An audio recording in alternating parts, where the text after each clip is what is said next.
இன்னைக்கு தமிழக வெற்றி கழகம் தான் கடுமையா ஒரு பெரிய எழுச்சியை உருவாக்கிட்டு இருக்குங்கிற ஒரே பயத்துல இன்னைக்கு வெளிவாக்கத்துல HRMC மினிஸ்டர் அதாவது மிஸ்டர் சேகர் பாபுவும் இங்க இருக்கக்கூடிய சேர்மன் இருக்கக்கூடிய யாருங்க அது ஜெயினா கூப்பி ஜெயினுங்கிற ஒரு ரவுடியை வச்சு நம்மளை வந்து இங்க மிரட்டுறது. அந்த கூப்பி ஜெயினுடைய ரவுடி வந்து இங்க இருக்கக்கூடிய வெளிவாக்கத்தில் இருக்கக்கூடிய நம்ம தோழர்களை வந்து மிரட்டுறது. இங்க இருக்க ஆபீஸ்ல இருக்கக்கூடிய இந்த ஓனர்ஸை வந்து அவங்க 85 வயசாச்சு நேரடியாவே மிரட்டல் கொடுத்துருக்காரு, மன உளைச்சல் கொடுத்துருக்காங்க. அதுக்கப்புறம் வந்து அந்த ஓனரை வந்து மிரட்டியிருக்காங்க. ஸோ நான் காலையில் அவங்ககிட்ட பாவம் 85 வயசாச்சு, 85 வயசுல இருக்கக்கூடிய ஒரு பெண்ணுகிட்ட வந்து தகாத வாரையில அந்த கூப்பி ஜெயின் வந்து கண்ணம்னான்னு பேசியிருக்கிறாங்க. நான் இப்போதான் வந்து அவங்க வயசானவங்களை பார்த்தேன், ரொம்ப கடுமையான மன உளைச்சல் இருக்கிறாங்க.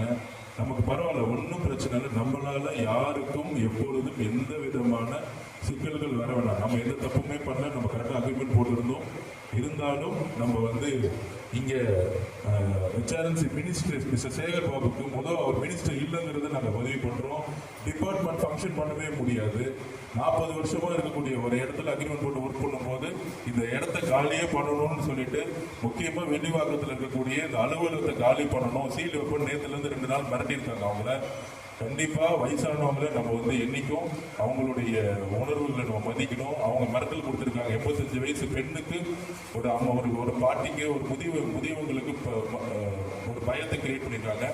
அதனால இந்த ஆபீஸை வந்து நம்ம வெக்கேட் பண்றோம். இன்னைக்கு அவங்களை எந்த தொலையும் கொடுக்க வேணாம். நம்ம சேகர் பாபு ஐயாவுடைய சந்தோஷமா இருக்கட்டும், அவர் நம்ம ஆபீஸை வெக்கேட் பண்ணட்டும், நம்மளை மிரட்டட்டும், நம்ம ஆளுங்களை வந்து தெருக்குள்ள போன வந்து தகாத வார்த்தைகளை பேசட்டும், கூப்பி ஜெயின்னு ஒருத்தரோட ரவுடியை வச்சு என்ன வேணா செய்யட்டும். இருந்தாலும் நம்ம எப்பயும் நம்ம பயப்பட போறதில்ல. மக்கள்கிட்ட போவோம், மக்களோட பிரச்சனைகளை பேசுவோம். நமக்கு என்ன ஒரு சின்ன ஆபீஸ் கிடைச்சா கூட நம்ம வந்து நம்மளுடைய பிரச்சாரத்தை துவங்குறோம். அதனால எவ்ரி வார்டு வைஸ் நம்ம வந்து பணிமனையை ஓபன் பண்ணுவோம். இன்னைக்கு அது வந்து 100 ஸ்கொயர் ஃபீட்டுக்கா 200 ஸ்கொயர் ஃபீட் நம்மளுடைய பணி தான் வந்து கொண்டு போய் சேர்க்கணும். மிகப்பெரிய அளவில் நம்ம தலைவர் விஜய் அவர்கள் ஒரு பெரிய அரசியல் மாற்றத்தை தன்னுடைய பிரச்சாரம் மூலமா உருவாக்க போறாரு. பெரம்பூர்ல ஆரம்பிச்சுன்னா கன்னியாகுமரியில முடிக்கும் போது இந்த ஆட்சி சுத்தமா இருக்காது. ஆல்ரெடி இந்த ஆட்சி இல்லை. அதோட பயன்தான் இன்னைக்கு இந்த ஆபீஸை வந்து க்ளோஸ் பண்றதுக்கான எல்லா வேலையும் பண்ணிருக்காங்க. ரிட்டர்னிங் ஆபீசர் ROக்கு தான் ஒவ்வொரு சட்டமன்றத்திலையும் அதிகாரம் இருக்கு. எந்த கவர்மெண்ட் டிபார்ட்மெண்ட்டுக்கும் பவர் கிடையாது, எந்த போலீஸ் ஆபீசருக்கும் பவர் கிடையாது, எந்த முன்னாள் அமைச்சர்களுக்கும் பவர் கிடையாது, முன்னாள் முதலமைச்சர் MK ஸ்டாலின் அவர்களுக்குமே அதிகாரம் கிடையாது.